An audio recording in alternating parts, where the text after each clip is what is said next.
So, if in case ఒక minor driving చేస్తున్నారు, car గాని, బైక్ కానీ నడుపుతున్నారంటే అప్పుడు ఏం జరుగుతది? పోలీసులు ఎలాంటి యాక్షన్ తీసుకుంటారు? ఒకవేళ సరే ఎవరైనా మైనర్ డ్రైవ్ చేస్తూ కనిపించారనుకోండి, బైక్ అయినా సరే, కార్ అయినా సరే ఏదైనా ఒకవేళ వాళ్ళు అండర్ 18 ఉన్నారనుకోండి, ఒక మైనర్ అయ్యి ఉంటే డ్రైవింగ్‌కి అంటే డ్రైవింగ్ లైసెన్స్ 18 ఇయర్స్ వరకు రాదు కాబట్టి 18 ఇయర్స్ వరకు ఆగారు.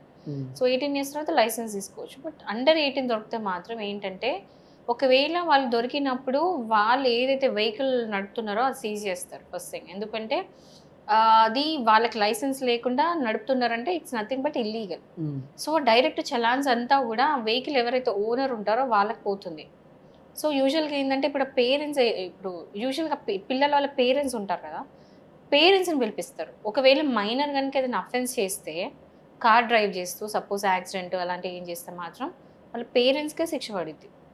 సో, పేరెంట్స్ ఎవ్వరు కూడా పిల్లలకి లైసెన్స్ లేకుండా అంటే మైనర్స్‌కి వెహికల్స్ ఇవ్వద్దు నడపడానికి. ఇస్తే మాత్రం వాళ్ళేమైనా చేస్తే మాత్రం పేరెంట్స్ లయబుల్.